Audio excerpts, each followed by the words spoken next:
Para a palestra de hoje, teremos como reflexão o tema Em Espírito. É uma lição do livro Pão Nosso, a lição número 82.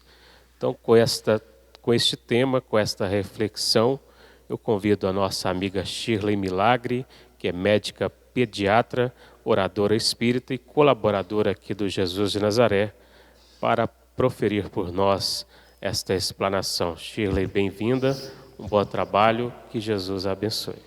Vamos falar da lição 82 do livro Pão Nosso. Essa lição, talvez fosse interessante deixar uma parte das luzes acesas, né? Senão nós vamos dormir, né? Se tiver jeito de deixar as luzes de trás apagadas e as aqui apagadas e as de trás acesas, melhor. Bom, então nós vamos falar um pouquinho, ótimo, tá ótimo assim. Nós vamos falar um pouquinho, comentar juntos sobre essa lição que está no livro Pão Nosso, de Emmanuel, psicografia de Chico, e é a lição 82, intitulada Em Espírito, né? A gente gostaria de lembrar, inicialmente, a passagem evangélica. Eu sempre tenho dificuldade com o passômetro aqui. Ok. Então, o comentário, o livro Pão Nosso, ele é um estudo do Evangelho de Jesus, né? Ele comenta, Emmanuel vem comentar vários versículos, ele tira versículos do Evangelho e faz textos a respeito daquele versículo. E ele tirou esse versículo lá de Romanos, no capítulo 8, e versículo 9, em que fala: mas se pelo Espírito mortificardes as obras da carne, vivereis. Bom, é o versículo que ele vai comentar. Então a gente começa, inicialmente, o texto que Emmanuel traz, ele começa comentando sobre as leis sublimes do Espírito. Então ele diz o seguinte: quem vive segundo as leis sublimes do Espírito, respira em esfera diferente do próprio campo material em que ainda pousa os pés.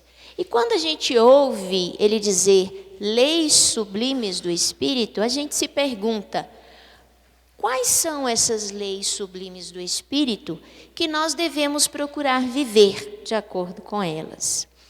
Se nós formos ver a historicidade da humanidade, e quando nós vamos analisar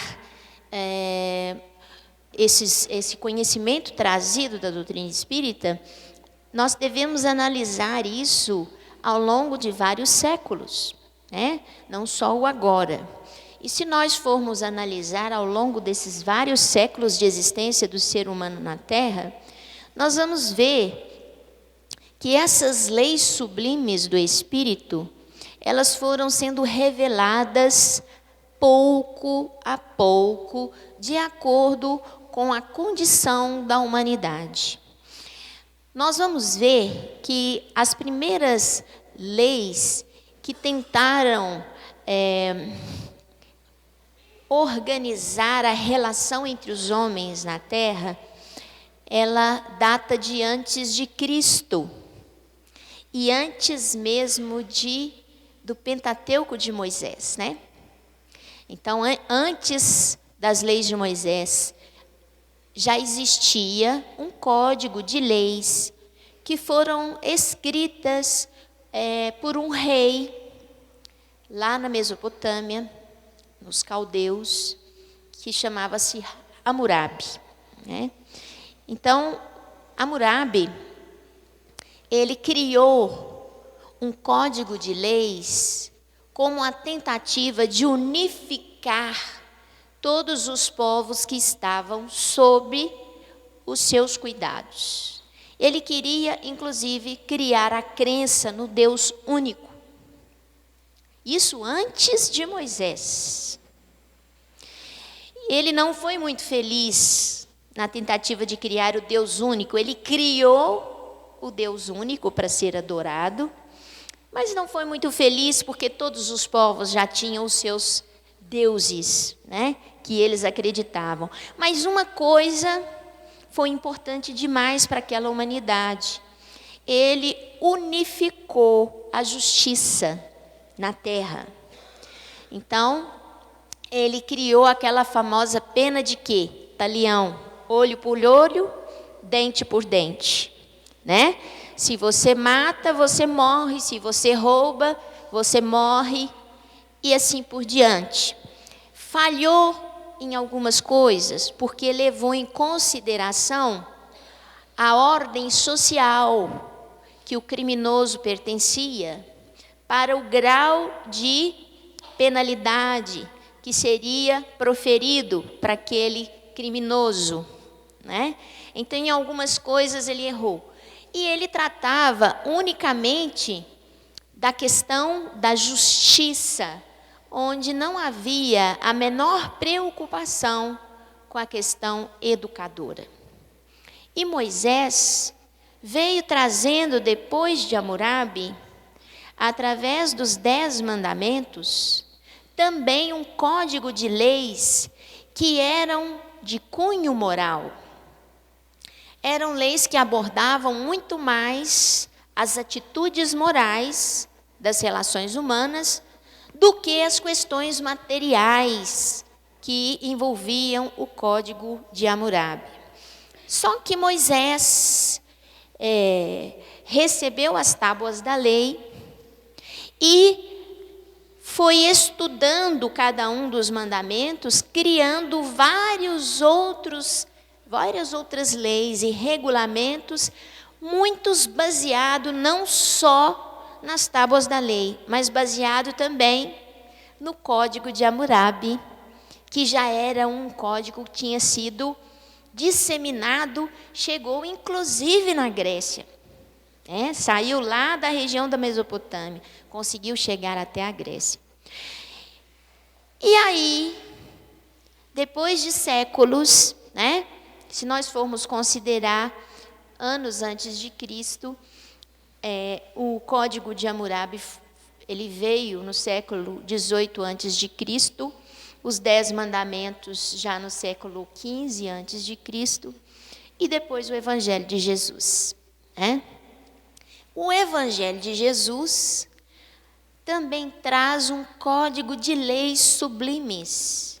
Entretanto, Jesus traz um novo paradigma para essa lei. A lei deixa de ser a lei única da justiça para ser a lei do amor. E isso é um fato extremamente relevante para nós. Então, as leis deixam de ser condenatórias, injustas, punitivas, impiedosas, que viam o ser humano apenas como um animal que precisava ser domesticado. Esse era o código de Hammurabi, olho por olho, dente por dente. Jesus, ele já vem em busca do ser humano, no abismo em que ele se encontrava, e priorizando os valores éticos, os valores espirituais, e deixando de lado as compensações egóicas, como diz Joana de Ângeles. Ela ainda esclarece para a gente que Jesus trazia uma nova versão da realidade, e essa versão centrada no espírito, procedente do mundo espiritual, envolvendo a questão espiritual, e que alterava completamente a estrutura da justiça, que não era mais punitiva, destrutiva, mas sim educadora e reabilitadora. E essa deveria ser a proposta de justiça, inclusive da justiça humana comum. Nós ainda estamos muito mais próximos do Código de Hammurabi, com olho por olho, dente por dente, do que com a lei de amor que o Cristo propõe, que é educadora, que é renovadora, né? E que é, sobretudo, reabilitadora do espírito, né? Mas é essa lei de amor, que está no Evangelho do Cristo, é que nós podemos chamar de leis sublimes, como diz Emmanuel no Pão Nosso. Essas são as leis sublimes. Então, são essas que nós devemos observar como leis sublimes, imortais, leis do Espírito. E o que é viver em Espírito? Ora, nós estamos aqui na Terra, mergulhados num corpo de carne, transitoriamente. E se nós pensarmos um pouquinho sobre os séculos que já se passaram desde o nascimento de Jesus, então nós já temos mais de 20 séculos, né, passados, e nós estamos aqui, neste planeta, como diz Vicente, de expiação e provas, no ir e vir, muitas vezes sem fazer grandes conquistas evolutivas, sem de fato mudar muitos paradigmas internos nossos, né? E o que é viver em espírito? É, sobretudo, a gente conseguir praticar o Evangelho de Jesus nas coisas mais simples do nosso dia a dia. Então, não julgueis para não serdes julgados. Com a mesma medida que medirdes o vosso irmão, sereis medido. Muitas vezes nós não enxergamos a trave que está no nosso olho, mas apontamos o argueiro, né, no olho do nosso irmão.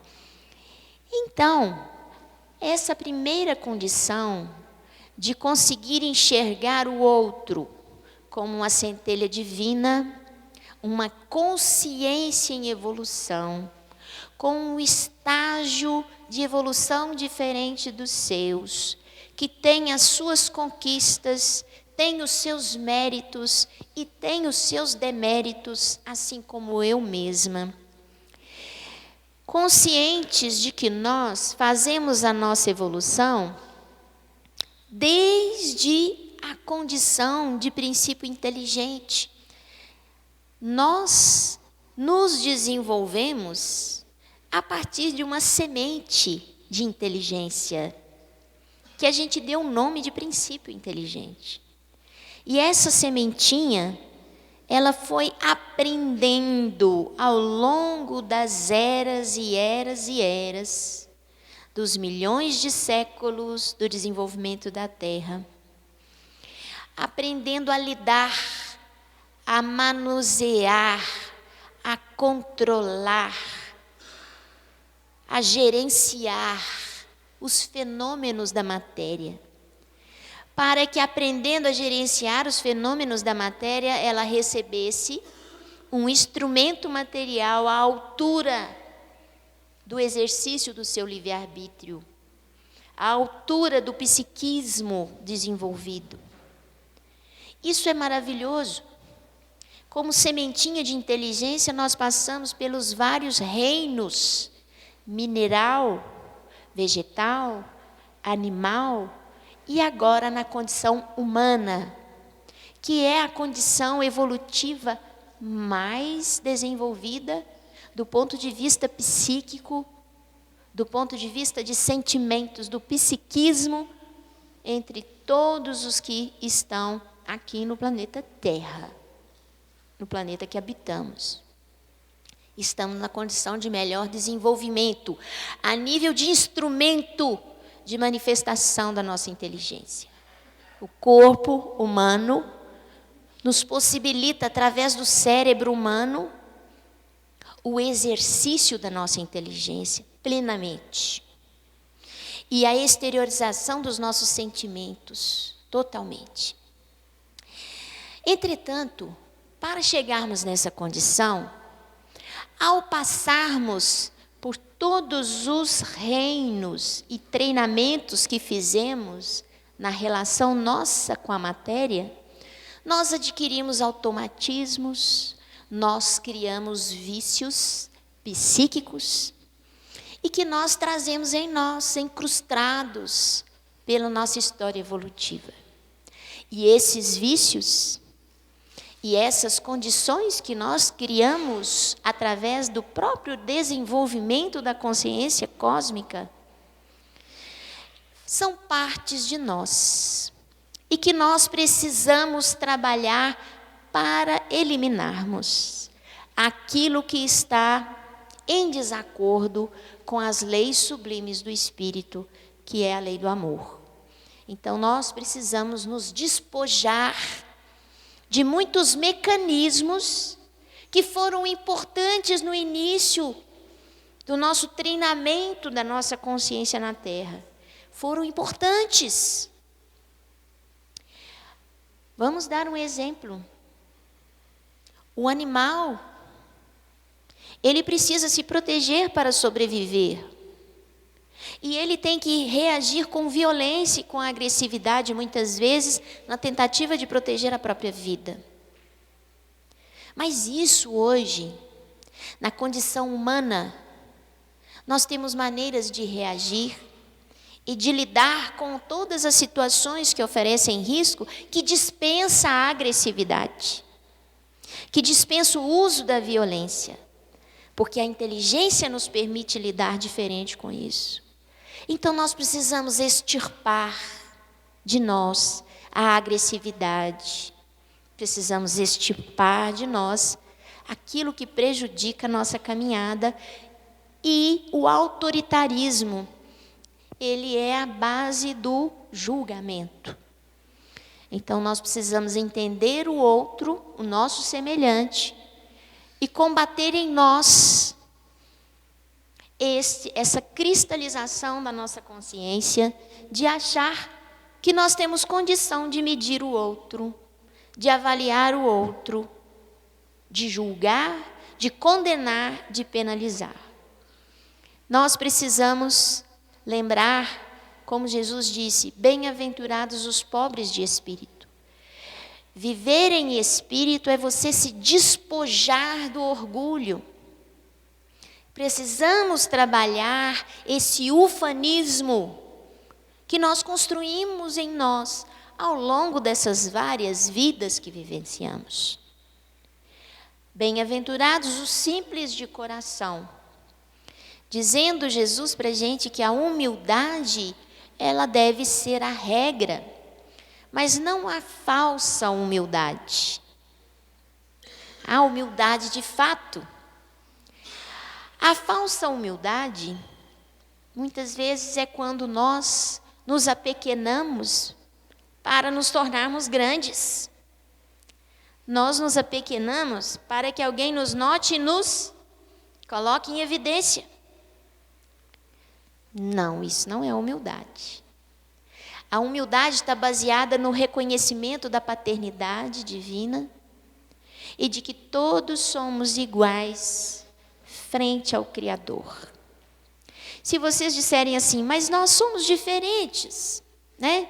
Nós temos estágios evolutivos diferentes, como podemos ser iguais? Nós somos iguais no merecimento do amor. Nós somos iguais na capacidade que Deus tem de nos amar. Eu mereço tanto amor quanto aquela criatura, muitas vezes criminosa, que está sendo penalizada por uma reclusão em algum presídio. Eu sou tão merecedora do amor divino quanto aquela criatura.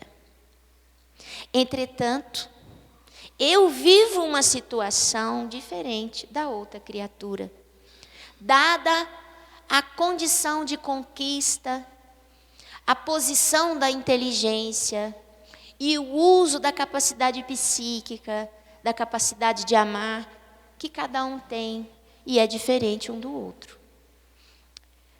Amar, então, é abrir o coração sem reservas, encontrar-se desarmados dos sentimentos de oposição. Diz assim Joana de Ângeles: Então, viver em espírito é aprender a amar. E é se despojar desses entraves que nos impedem de amar. Que passam pelo orgulho, pelo egoísmo, pela vaidade, pela ambição desenfreada, pela avareza, os chamados vícios morais. Eles constituem obstáculo para a gente viver em espírito, aqui encarnado. Porque às vezes a gente acha que a gente só vai conseguir ser bom quando a gente desencarnar. De fato, nós estaremos livres das pressões que a vida na carne nos coloca. Estaremos livres de muitas dessas pressões. Mas a nossa capacidade de amar não vai mudar. O quanto eu consigo tolerar, ser paciente, ser fraterno, solidário com a dor do outro, vai ser exatamente esta medida que eu vou ser capaz de exercitar no plano espiritual. Por isso nós temos que procurar melhorar aqui, para retornar ao mundo de origem, que é o mundo do espírito. E nós teremos várias vidas e várias oportunidades de aprendizado, evidentemente. Mas, quanto mais nós estivermos estacionados, distantes do amor divino, mais tempo nós vamos levar para viver a nossa essência, que é a consciência em sintonia com o Criador. Tempo na terra, diz Emmanuel, o tempo é valioso na terra e não deve ser menosprezado. Está lá no Pão Nosso. Porque, na verdade, aqui na terra, que nós temos a chance do exercício do bem. É aqui na terra, diante das mazelas, que nós temos a oportunidade de sermos mais tolerantes, mais pacientes, mais solidários, mais amorosos, mais atenciosos com o outro, que nos pede atenção. Porque quando nós estamos em espírito, a matéria não está lá nos dividindo. Quando nós estamos em espírito, nós estamos nós mesmos. E o nós mesmos implica em que nós temos uma divisão no mundo espiritual que obedece à vibração da mente, do coração, do sentimento. Então, o mundo espiritual, ele se estratifica de acordo com o tipo de pensamento e de sentimento que nós canalizamos, que nós produzimos. Aqui na Terra, o corpo físico é como se fosse uma roupa especial. Essa roupa, como se fosse uma armadura para o espírito. Ela esconde a essência. No corpo físico, a gente tem a possibilidade de encontrar com aquelas almas angélicas, que estão no estágio evolutivo, muito adiante de nós, e que voltam aqui na Terra não porque precisam, mas porque nos amam, e querem ver estes irmãos, que elas consideram que nós somos irmãos em humanidade, filhos do mesmo Pai, querem ver esses irmãos caminhando para o Pai. Se sentem à vontade para retornar à Terra e nos auxiliar no progresso. Mas também essa armadura, que é o corpo físico, esconde as criaturas que estão profundamente desequilibradas e são criaturas muito devedoras à lei do Pai. E nesse encontro de espíritos muito desequilibrado, muito atrasados na sua condição evolutiva, e daqueles seres angélicos que estão muito à frente, e a maioria de nós que está mais ou menos próximo no mesmo estágio. É desse encontro que surge o progresso. Esse encontro só é possível com a armadura da carne. No mundo dos espíritos, não é possível nós convivermos com os seres angelicais. Não é possível aqueles que se encontram no desequilíbrio das trevas conviver com quem já está nas colônias espirituais do umbral. Então é aqui na Terra a oportunidade valiosa que não deve ser desprezada. A reencarnação é um processo terapêutico de amor, de justiça, que a todos nos faculta um meio de evoluir através do esforço pessoal, dignificando e identificando cada criatura com suas conquistas, que são pessoais e são intransferíveis. Quisera muitos de nós levar para os nossos lares a mesma fé, a mesma dedicação, o mesmo empenho que nós conseguimos muitas vezes elaborar dia após dia no Evangelho de Jesus. Muitas vezes temos no próprio lar várias criaturas que pretendem ignorar, né? Que preferem não saber, porque estão tão ligadas às necessidades da matéria e aos prazeres efêmeros que a matéria oferece, que eles exercitam o livre-arbítrio de não prosseguir, mas permanecer estacionado. Mas a Terra, a reencarnação, é libertador de consciências. Propõe que cada um supere a sua própria sombra, porque ninguém pode ver o reino de Deus se não nascer de novo.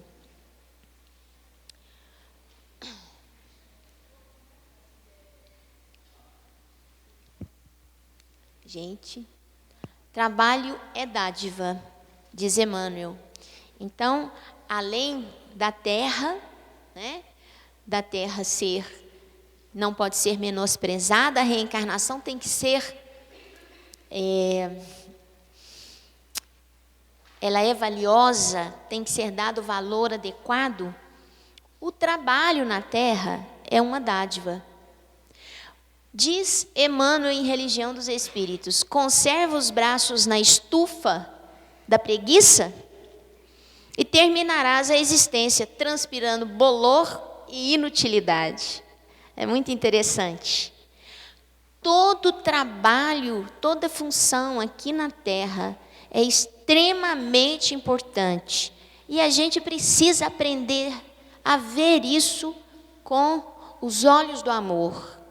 Desde o simples e humilde trabalho da limpeza dos ambientes, até o trabalho de gerenciamento de uma grande empresa, de uma grande equipe, todas essas funções têm o seu valor, têm o seu lugar, porque senão não existiriam.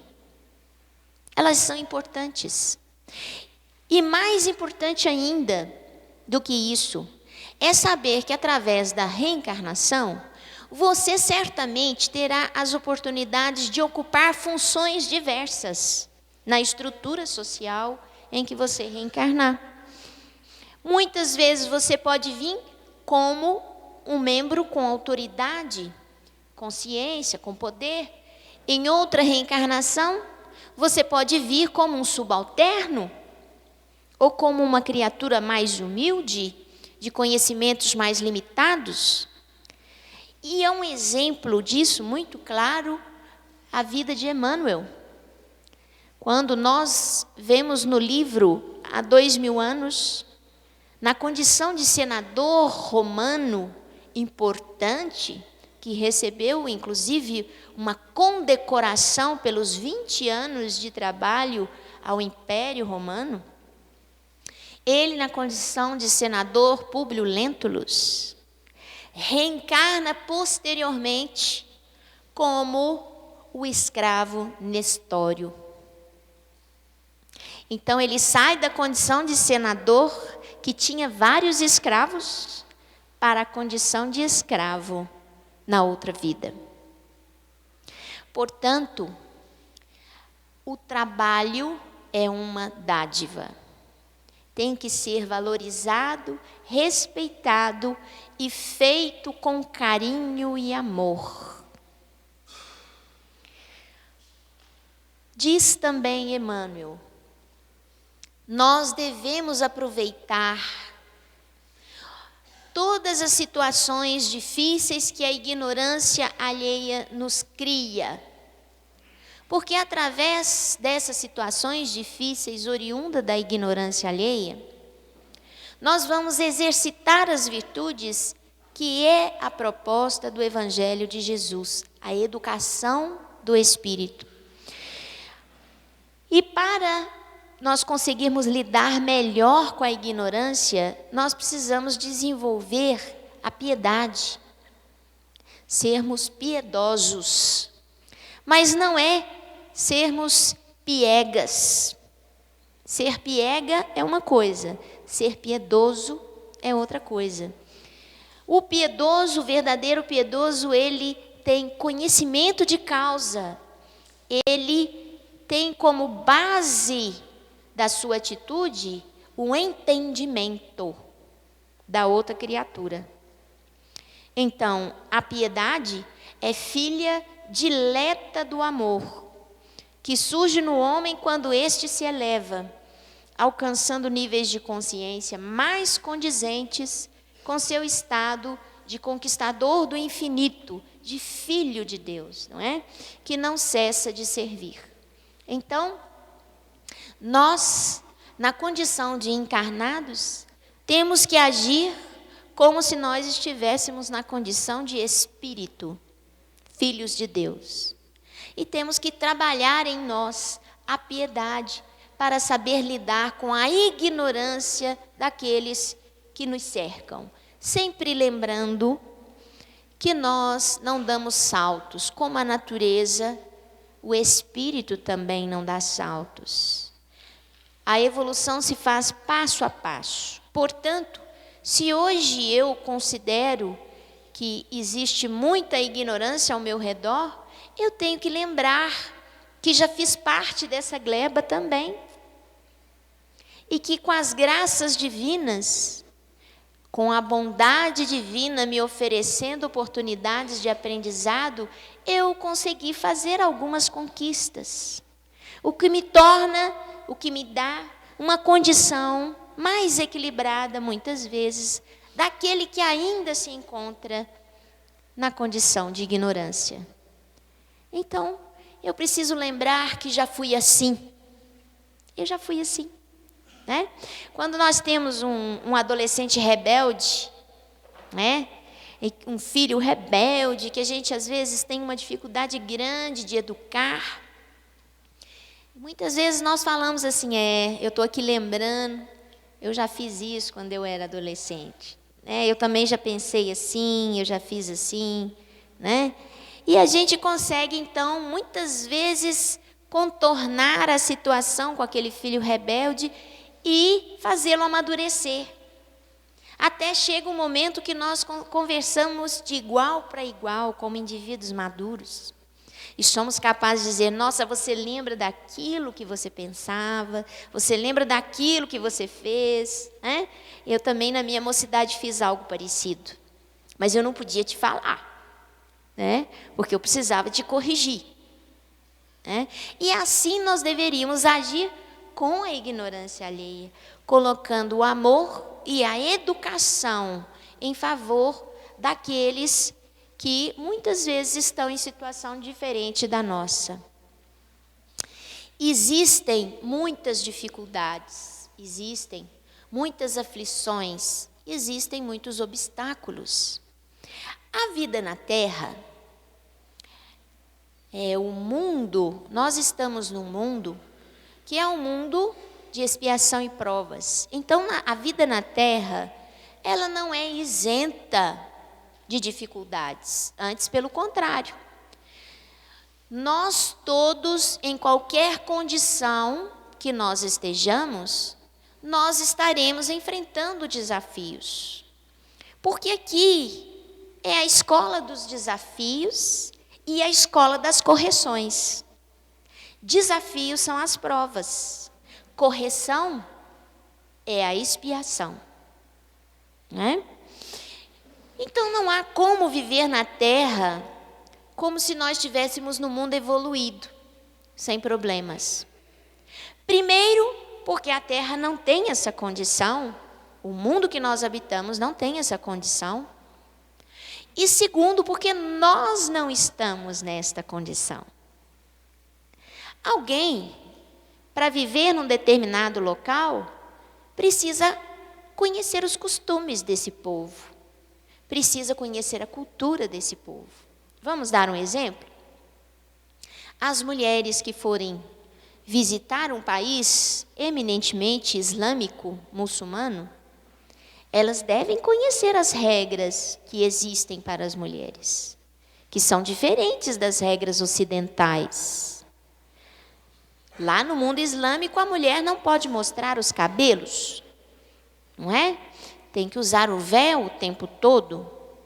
E se eu desejo ir e viver no mundo islâmico, eu preciso compreender como se faz as ideias, as concepções de vida naquele mundo. E se eu quero ter um mundo melhor e mais evoluído, eu preciso me adequar. Jesus deu um exemplo muito simples quando ele compara o reino de Deus a um casamento. E que existe o noivo, existe a noiva, e existem os convidados. E só pode entrar quem estiver com a túnica nupcial. Ora, o que é a túnica nupcial? É a condição nossa de filhos de Deus, que vamos oferecer a esse mundo novo e bom e evoluído o que há de melhor em nós. Ou nós vamos oferecer o que há de ruim, né?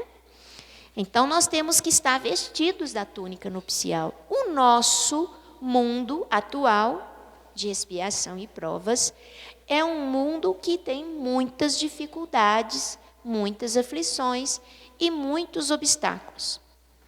E esses infortúnios muitas vezes não são declarados, não são visíveis, muitos são ocultos. Às vezes a gente olha para alguém que tem muito dinheiro e a gente pensa assim, esse sujeito não tem problema. Ele tem dinheiro, ele resolve tudo que ele precisar de resolver. Tem um problema psicológico, ele paga um psicólogo. Tem uma doença, ele paga o melhor médico. Está deprimido, ele vai para o spa, né? Enfim, o dinheiro deve resolver todo o problema que ele possa ter, todos os desafios. Ora, Joana de Ângeles fala, os infortúnios ocultos encontram-se em todos os seres humanos, sem qualquer exceção, dissimulados, escondidos, ignorados, desconhecidos, né? E eles são as presenças, os apelos da vida para o crescimento interior, ao esforço para alcançar patamares de paz e de alegria verdadeiras. Muitos de nós nos enganamos.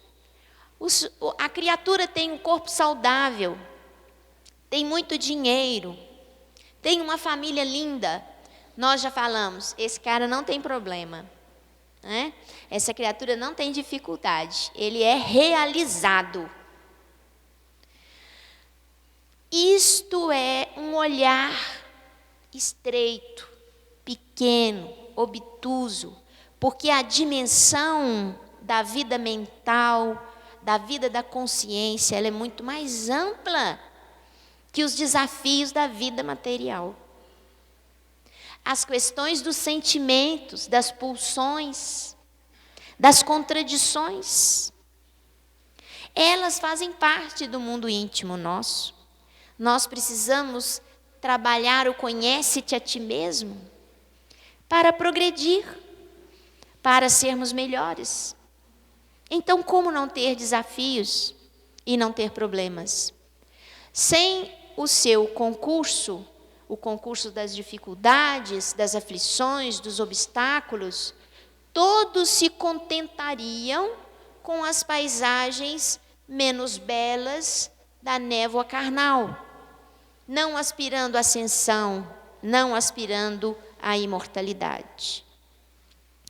Daí Jesus dizer que é muito mais fácil passar-se um camelo pelo buraco de uma agulha do que um rico entrar no reino dos céus. E quando eu falo rico, não é só de dinheiro, rico de saúde, né? Rico de beleza, rico de poder. Então, a riqueza que nós temos não é só o dinheiro, tem outras riquezas. E muitas vezes nós não sabemos utilizar os recursos, as dádivas divinas. Nós ficamos estacionados, porque nós aproveitamos os prazeres que derivam daquele recurso e não nos preocupamos, e não nos questionamos, e não caminhamos em direção a Deus. Aí é preciso da gente voltar na terra, numa condição onde se retiram todos esses recursos, para ver se a gente anda, para ver se a gente caminha. Portanto, aquela criatura que tem recursos e sabe valorizar e utilizar esses recursos para o bem de todos, é uma criatura que consegue grande progresso espiritual. Porque a maioria de nós iria ficar, como diz Joana de Ângeles, estacionados no tempo, sem aproveitar os recursos que tem. Não está passando. Passou. Enfim, Emmanuel fala que quem dirige com devotamento foge ao domínio. Em espírito, aquele que consegue governar com dedicação para o bem de todos, né? E que sabe colocar limite no exercício do seu poder, que sabe sair de cena a hora que precisa. Essa criatura, ela está vivendo em espírito. Então, ensoberbe-se do poder que dispõe. Se você se ensoberba com o poder que dispõe, afirmando em determinados casos, não sem motivo, que efetuou semelhante aquisição, semelhante conquista de poder, a preço de trabalho, de sofrimento. Muitas vezes a gente fala assim, né? Ah, mas eu tenho isso, tenho aquilo outro, porque eu trabalhei muito, eu dediquei, olha quantas horas da minha vida, né? E muitas vezes a gente se esquece que sem a permissão do Pai, nenhuma dessas conquistas teriam sido realizadas. Que existe uma providência divina agindo de maneira completamente nos bastidores, sem aparecer, para que nós sejamos melhores.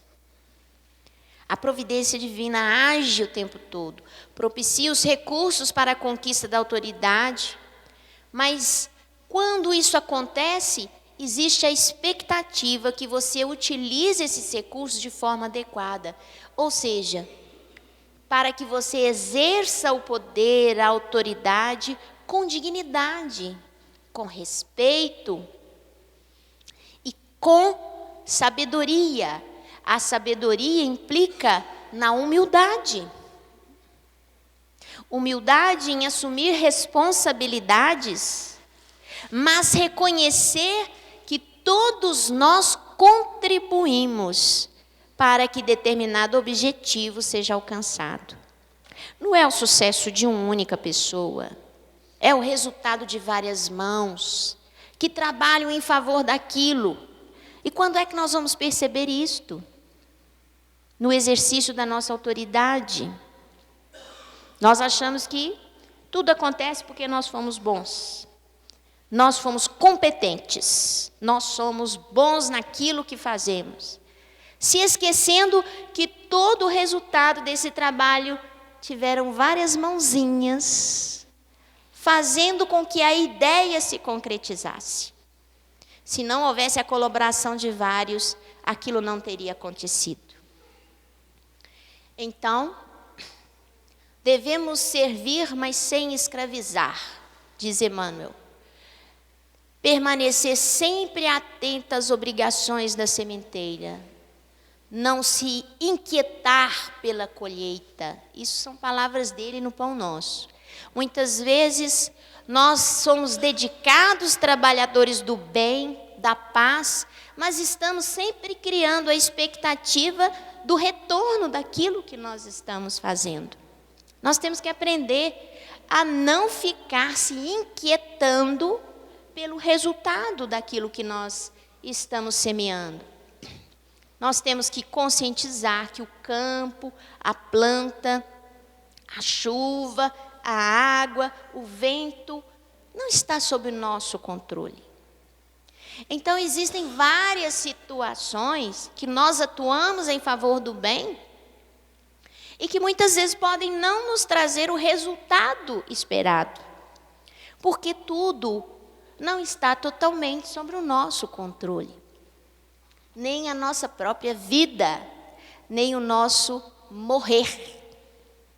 Nós achamos que estamos ótimos de saúde, que estamos muito bem. Saímos daqui do Jesus de Nazaré, vamos atravessar uma rua, podemos ser atropelados. Né? Nós estávamos muito bem, achando que estava tudo sob o nosso controle. E não é bem assim. Então, em espírito, diz Emmanuel, temos que reconhecer que somos filhos de Deus e assumir a condição de filhos de Deus. O que nós precisamos fazer é isso. Então, utilizar os recursos disponibilizados pela divina providência com sabedoria, considerando que não deve ser apenas o meu bem, o bem da minha família, mas o bem de todos, porque somos uma família só. Os verdadeiros bens são aqueles que se eternizam junto à consciência esclarecida. Então, nós às vezes ficamos preocupados demais e passamos a vida inteira voltados com o olhar para os bens materiais. Eu passo uma vida inteira trabalhando para comprar a casa própria. A hora que eu consigo comprar, eu sou chamada para o mundo espiritual. Eu gastei a minha vida inteira com essa única preocupação. Nós precisamos ter mais razões para viver. Nós precisamos ter mais motivações para nos dirigirmos nessa vida. Não estarmos nos dedicando apenas à nossa sobrevivência, né, no planeta Terra. Onde estiver os valores da consciência esclarecida, aí estará sua bem-aventurança, que seja nos recônditos da sua alma iluminada e não na efemeridade da matéria e das suas criações. São as palavras de Emmanuel. Então, nós precisamos fazer como Jesus recomendou: onde estiver o vosso tesouro, aí estará o vosso coração. Coração simbolizando todo o nosso psiquismo, sentimento e conhecimento. Esse é o nosso coração. E onde estiver os nossos valores, ali vai estar, então, o nosso coração. Então, vamos procurar, junto do Cristo né, do Evangelho de Jesus, direcionar o nosso coração num sentido mais amplo do que a vida material muitas vezes nos pede. A vida material nos pede disciplina, nos pede horário, nos pede competência, nos pede estudo, nos pede dedicação. Isso faz parte de viver na matéria. Mas a vida espiritual, ela nos pede além disso. A nossa transformação moral, a nossa reforma íntima. E o nosso querido Santo Agostinho disse-o muito bem para todos nós. Como fazer isso? Comece pelo conhece-te a ti mesmo. Comece a se ver, a se analisar. Eu costumo dizer assim, pergunte sempre, quando você toma uma atitude que está te incomodando, que te constrange, imagina outra pessoa fazendo aquilo que você fez. Se isso te incomoda, quando você vê isso no outro, é porque isso não está de acordo com a lei divina. E aí você pergunta, por qual razão exatamente eu fiz isso? Nós vamos ver o sentimento que nos move, que motiva a nossa ação. Esse sentimento que motiva as nossas ações, são eles que precisam ser trabalhados. São eles. Porque muitas vezes estão embasados nos nossos vícios morais. A atitude em si não é o mais importante na hora de avaliarmos o grau de evolução ou de moral da criatura, mas sim o sentimento que perpassou, que motivou tal atitude. Às vezes a criatura faz uma coisa errada, que você pensa assim, está tudo errado, né?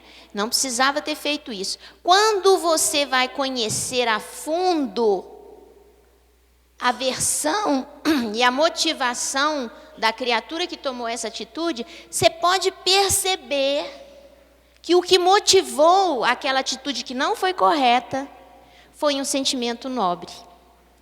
E muitas vezes aquilo deixa de ser uma atitude incorreta. Vamos dar um exemplo muito simples? Quem se lembra de Jesus no Gólgota, entre dois ladrões. Não estava lá entre dois ladrões? Então, um ladrão diz para Jesus, sai daí, você não é o Todo-Poderoso, desce dessa cruz. E o outro diz, olha, tenha mais respeito. Esse homem nunca fez nada. Nós dois estamos aqui porque merecemos. E aí Jesus diz para o ladrão que contemporizou, ainda hoje estarás comigo no paraíso. Eu pergunto a vocês, como assim? O ladrão que cometeu crimes está no reino dos céus? Mas olha a quantidade de crime que ele cometeu. Por quê? Porque o que interessa para o nosso Pai é a nossa mudança interior. E quando ela acontece, ela é muito valorizada, inclusive nos planos espirituais. Todos que saem daqui, valorizando a sua reencarnação e cumprindo a sua missão, dentro daquilo que era o esperado, eles são recebidos com muita alegria no mundo espiritual. Porque a mudança interna, ela é mais importante do que a própria situação, circunstâncias e atitudes tomadas. É o que passa aqui dentro, é que realmente nos torna digno de ser chamados filhos de Deus. Bom, meus queridos, eu acho que era só isso que eu tinha para trazer na noite de hoje. Eu peço desculpas se fui muito repetitiva. Agradeço a colaboração de todos com a atenção, né, nesse trabalho. Que Jesus possa nos abençoar. E não deixem de ler a lição em casa. Quem não tem o livro, tem a internet. Pode procurar lá.